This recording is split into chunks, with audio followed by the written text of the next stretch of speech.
Hello and welcome to a new video. This one's called the top 10 worst character traits or the worst human qualities, if you could call them that.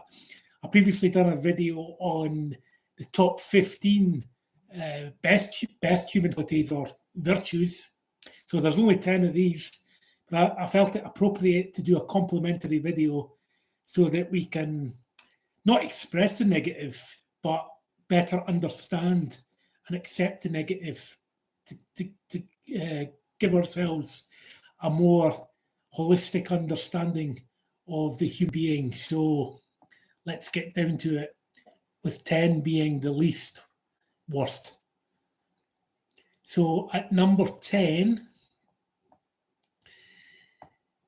negativity. And negativity basically covers self-pity, brooding, cynicism, depression, being pessimistic, gloomy, judgmental, dreary, dour. Basically, negative people make you feel negative. They're always trying to bring you down to their vibration, their level, making you see the world as they do. Because that's how they get their energy. They get their little negative charge through making you feel down and sucking the life energy out of you. And you want to best avoid these people if you can, and if you can't, limit your time spent with them, because they will bring you down to their level, and you don't want to be down there. So call them toxic. Just do your best to stay away from them. So negative people do this by creating drama. They never have a good word to say about anybody or anything. They make mountains out of molehills. They enjoy stirring up negative emotions in others, and they like to create conflict and damage relationships. You know people like that, right? So they're hurt. They're damaged people, and they're operating from a wound. They're traumatized, and so they need to help themselves. And if they can't help themselves, they need to seek professional help so that they can get out of this negative mindset, this toxic mindset, and cultivate a more positive, optimistic outlook on life.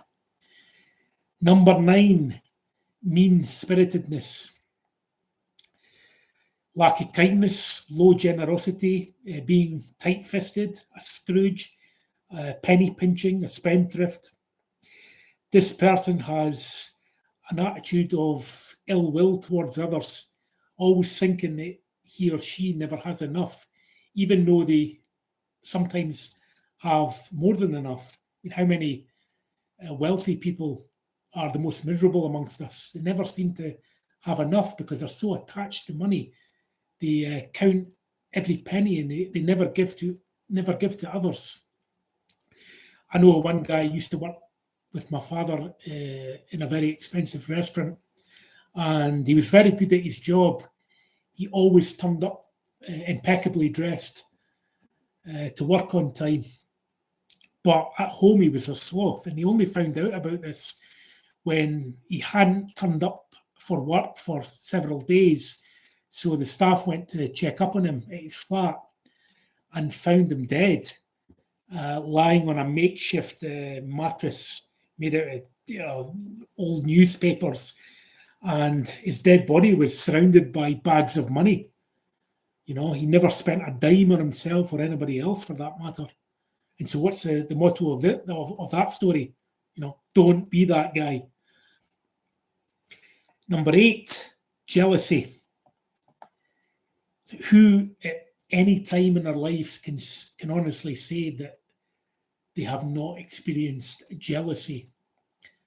Who's not been bitten by the green monster of envy?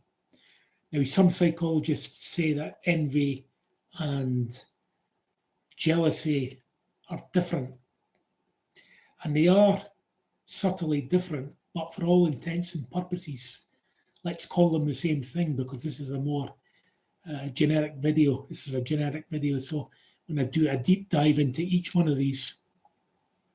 we'll concentrate on the differences. But here, well, basically, we're saying that they're the same thing. So jealousy arises when someone gets something or achieves something that you feel should be rightfully yours. So you end up resenting them because they have something that you want. And some of us are jealous of celebrities, the rich or famous, great athletes, sports people, those who are more successful or better looking, have a nicer car, a nicer house, nicer partner, nicer girlfriend, boyfriend, husband, pet, whatever. When people are jealous, their minds are filled with bitterness and resentment. So if it poisons their mind, causing them to project their negative feelings onto others, creating vindictiveness, spitefulness, and wishing others harm. So when we find ourselves gloating at somebody else's downfall or celebrating someone's misfortune, we've stumbled upon the demon of jealousy. And I call it a demon because jealousy causes us to do terrible things, People have been killed because of jealous lovers, crimes of passion. So, and there's countless examples in world literature of jealous people doing terrible things. It was jealousy that caused Devadatta, the Buddha's cousin, to poison the great enlightened one. And that led to his death, at the age of 80. It was jealousy that caused Judas to betray Jesus, give him up to the Jewish priesthood, which led to his crucifixion. It was jealousy that caused Cain to kill Abel, or Abel to kill Cain. Not sure which. I'm not up to scratch in the Old Testament. There you go. So jealousy causes painful breakups in relationships. It causes acrimony, divorce, separation, verbal abuse. And jealousy is related to possessiveness, when one of the partners feels an obsessive desire to control the other and obsesses over their whereabouts in their absence. Jealousy is related to desire, passion, and attachment. It also pertains to low self-esteem and self-worth, fear of loss, of course, and distrust. So that's jealousy. Number 7, resentment. If jealousy is not recognized or dealt with, it leads to a resentment, an internalized feeling of disappointment, bitterness towards somebody else who becomes the target of our ill will. And harboring resentment is akin to swallowing poison and expecting the other person to get sick, because the people we resent, they don't know about it. They're okay. We're the ones getting sick through swallowing our own poison. So resentment's like swallowing a bitter pill. It's related to disgust and anger, and it's a multifaceted emotion or defect. It stems from a feeling of unfairness and injustice, right? Wrongdoing. And those who hold resentment are said to bear a grudge, to hold a grievance. So individuals who've suffered embarrassment or humiliation, have been belittled or put down,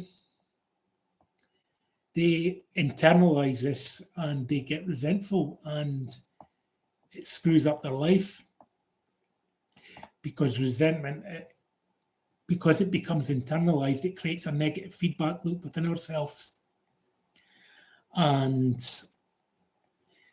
the trouble with resentment is it's connected with denial. We build up this wall of denial around resentment, and so we deny it to ourselves that we actually feel resentful towards someone else who's hurt us. We say, no, we don't feel any negative feelings towards them, but actually we do, if we're honest with ourselves. And so it becomes internalized, and it puts us on a negative downward spiral. It also weakens the immune system. It leads to infections and illness, and leaves us prone to all kinds of negative situations in our lives. Alcoholism, addiction is strongly connected with resentment. Ill will, obsessive compulsive disorder, cancer, early death, basically.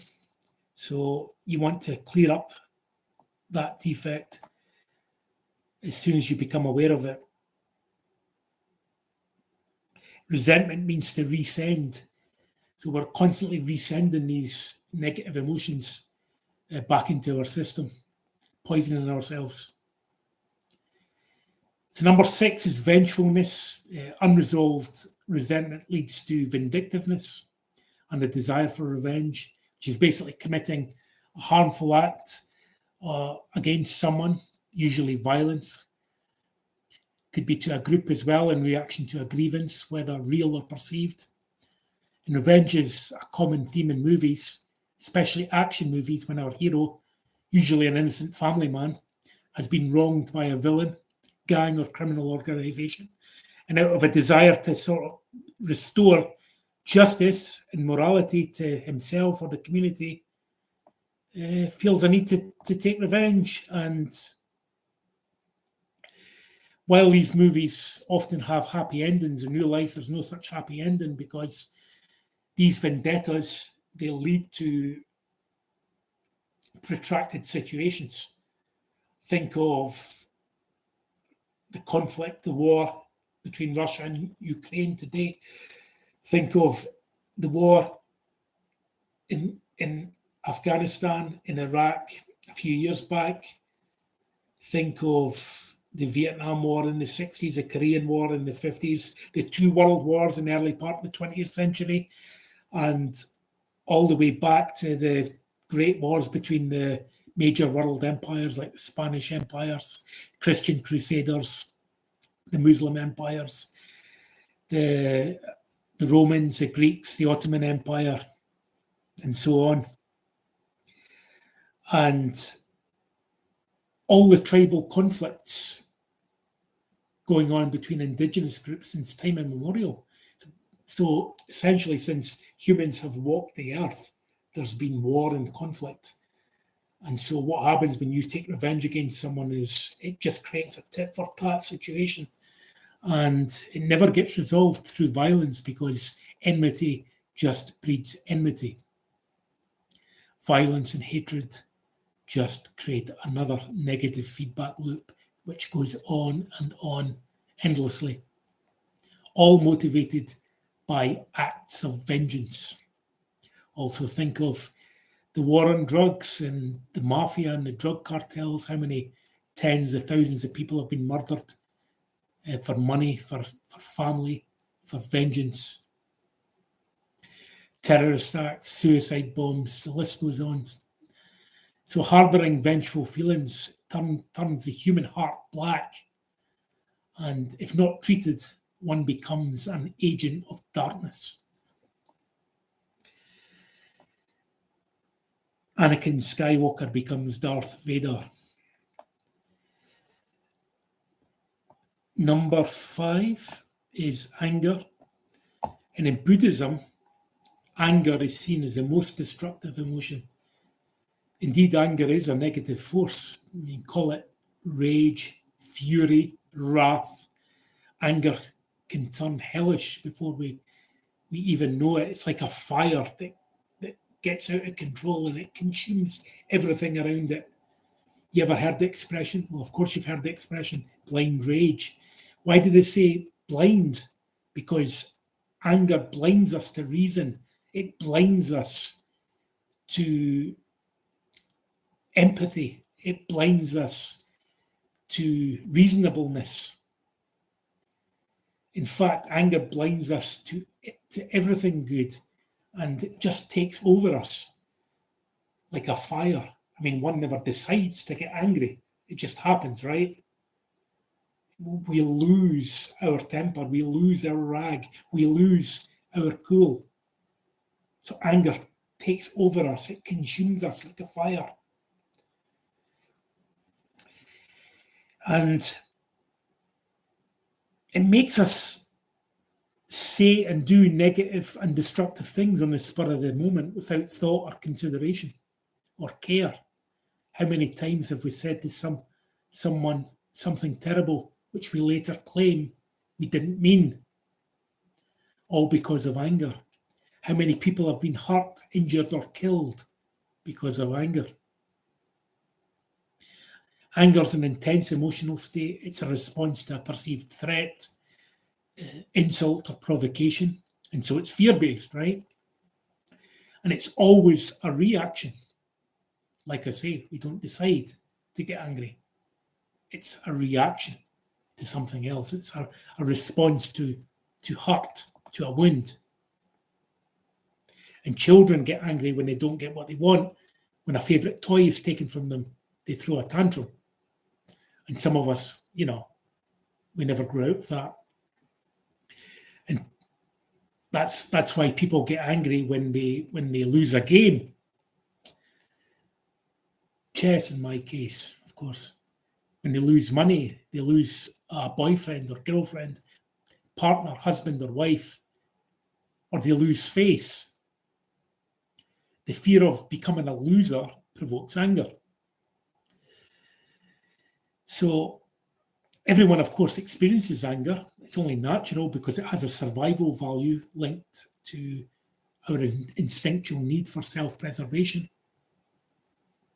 But when it gets out of control, it has a very negative effect.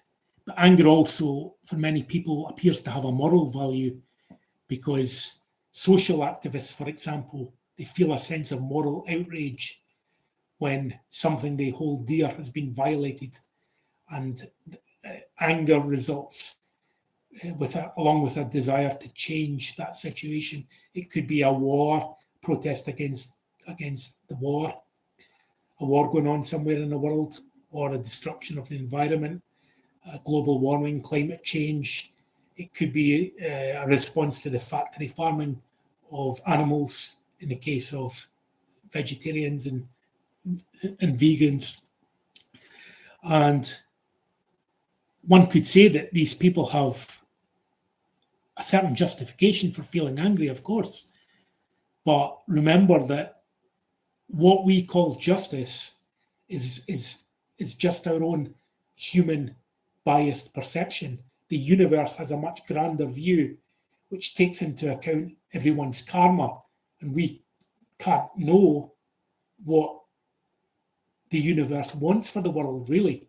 We can only see it from our limited human perspective. So we have to be careful that we don't become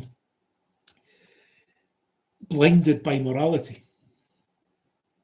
And if our anger gets out of control in response to a social situation that we don't like, then it leads to like eco-terrorism and zealotry and moral crusades.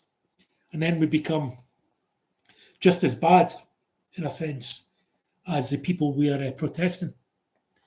When environmental activists bomb buildings, or they go into art galleries and destroy paintings, or they pour milk over the floor in supermarkets and, basically terrorize other people, then, anger has become a problem. And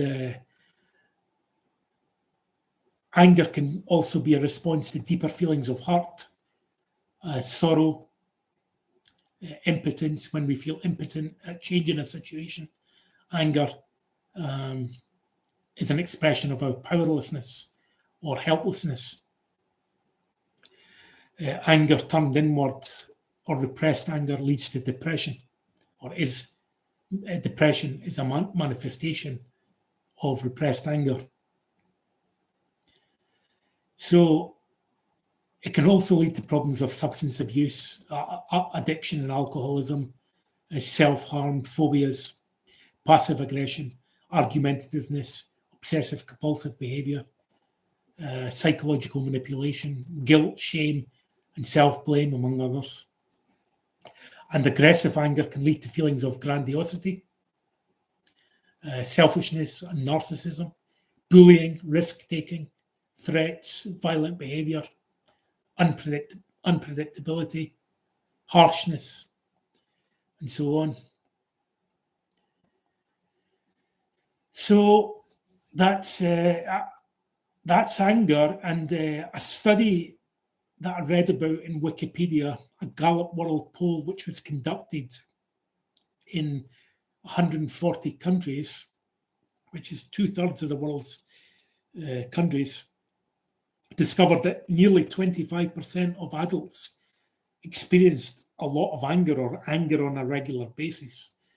And so think that that's a quarter of adults, maybe 1.5 billion people, 1.5 billion angry souls wandering the earth. That's a lot of people. These people need to seek help and get anger management. So number 4 is greed, and greed's an insatiable desire for more. Of course, it's a lust for money, power, recognition, fame, status, all usually at the expense of everyone else, no matter what the cost. Greed, has caused irreparable damage to society and the human soul. And greed is always wanting more than one needs. If one's relatively comfortable, they want to be a millionaire. If one's got 1 million, they want 10 million, 50 million, 100 million. And if they've got 100 million, still not enough.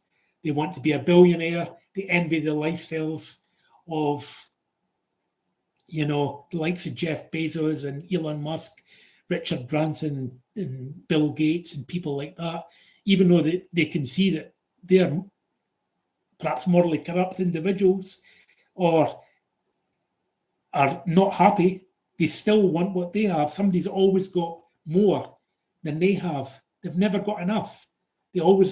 Somebody's got a better car, a better yacht, a nicer house, a better looking girlfriend. Greed always makes them want more, because greed is a bottomless pit that can never be filled, no matter what you stuff it with, because it comes from a feeling of lack, a feeling of inner scarcity. So it doesn't matter how much you have, because greed is a manifestation of illusion, of separateness from source, from oneness. And so when one is connected to everything in the universe, there's no need to acquire anything, because one already has everything.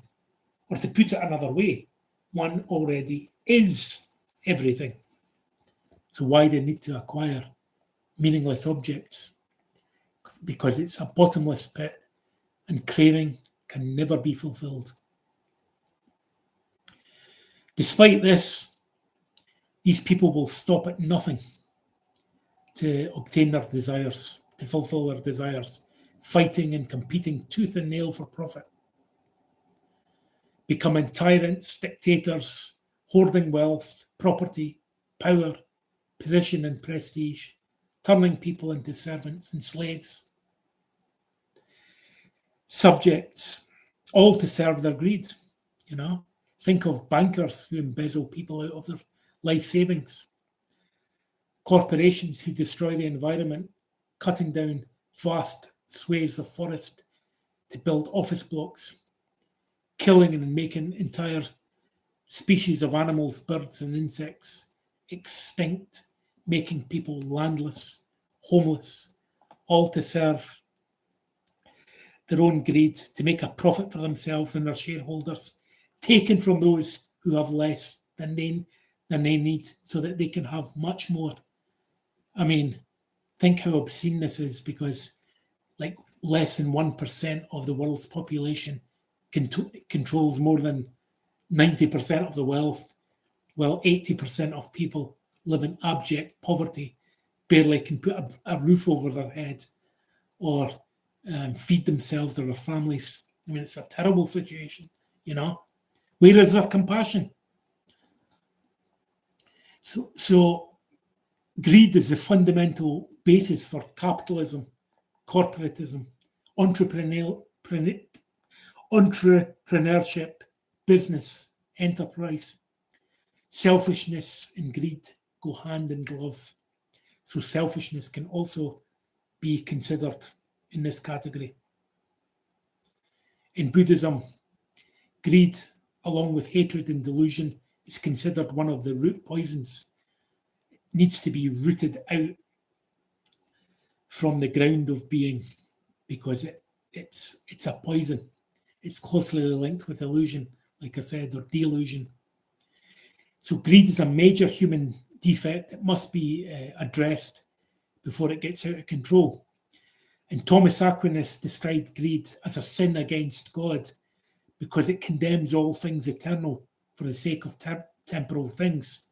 Why should one individual possess so much while so many possess so little?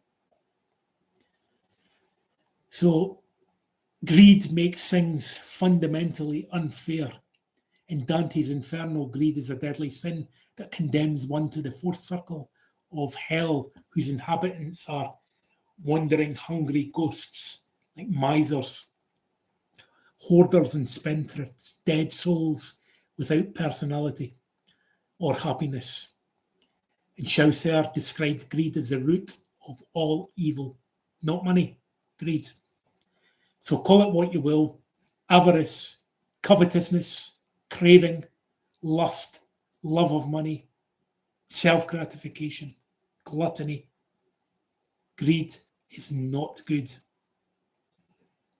Number 3, hatred. So I don't want to say too much about hatred, because everybody knows the terrible consequences of hatred getting out of control. But essentially, it's a strong dislike or intense animosity towards something or something. So call it revulsion, aversion, repulsion, contempt, disgust, abhorrence, animosity, hostility. Hatred is closely related to anger and is rooted in fear. Freud defined hate as an ego state that wishes to destroy the source of its unhappiness. Indeed, hatred makes happiness impossible. It makes kindness and friendliness impossible. It's the root of ethnocentrism, racism, sexism, violence, rape, murder, war, religious and political conflicts, bullying, harassment, hate speech, hate mail, hate crimes, revenge, vendettas. You name it. Hatred for another has its roots in self-hatred, self-loathing, lack of love, lack of self-love. Hatred is the opposite of love and is fueled by anger and the flame kept burning through resentment and bitterness. One with hatred in his heart has no compassion or empathy or forgiveness, and his soul becomes dark. Number 2, arrogance. Now, arrogance is a particularly bothersome quality for me.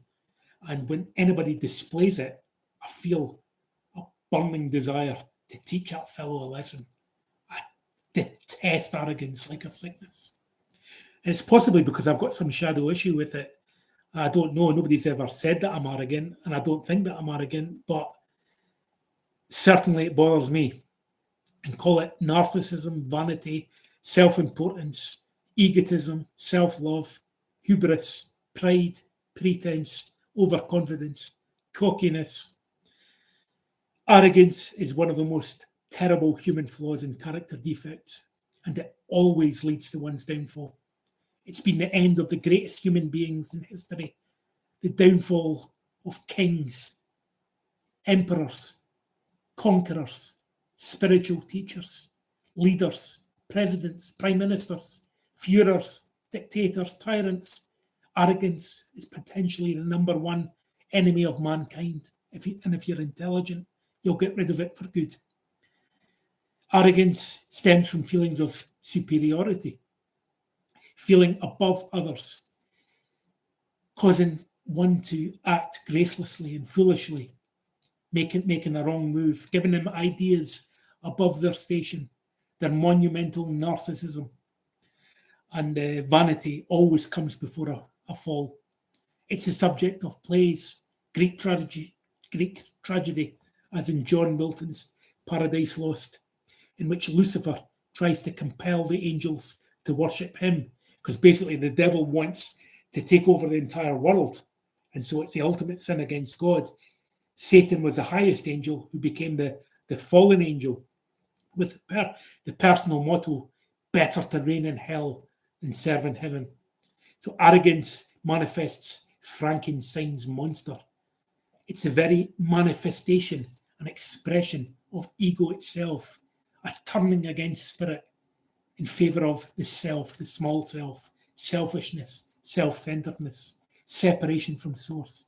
In all its vain glory, arrogance destroys all that is good in oneself and turns one into a pitiful, sad human being.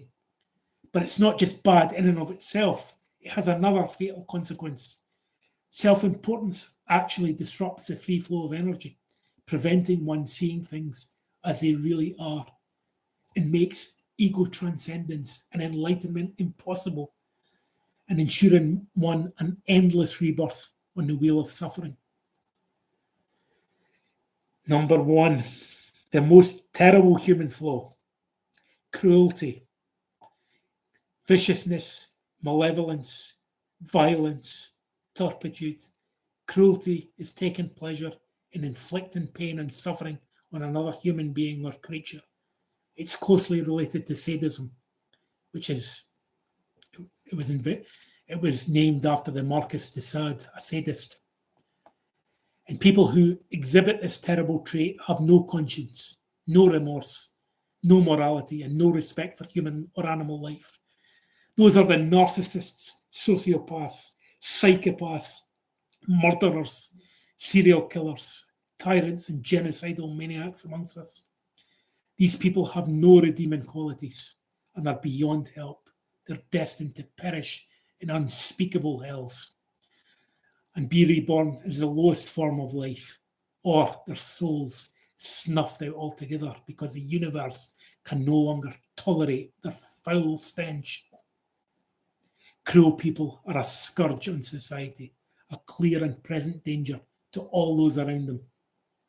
It's cruelty that causes someone to watch as another drowns, even though they know they can help, they refuse to do so. Cruelty that causes one to torture and injure animals and other humans for their own pleasure. To inflict punishment on another as he or she sees fit. Cruel people are vile. The only way that they can help, the only way that they can be happy is when they see others suffering, as if life was not suffering enough in and of itself. These bastards ensure that there's more than enough to go around for everyone. They are abusive, harmful, cause conflict and strife everywhere in the world. And in the end, they lose their souls. Cruelty is the number 1 most terrible character defects in a human being. And if you see it in others, call it out, report it, destroy it. And if you see it in yourself, eliminate it with extreme prejudice and unbending intent without mercy. Thanks for listening. Hope you enjoyed it. That was just my top 10 list. If you've got any comments or you want to add some of your own, feel free to put them in the comments box and like or subscribe. Thanks for listening.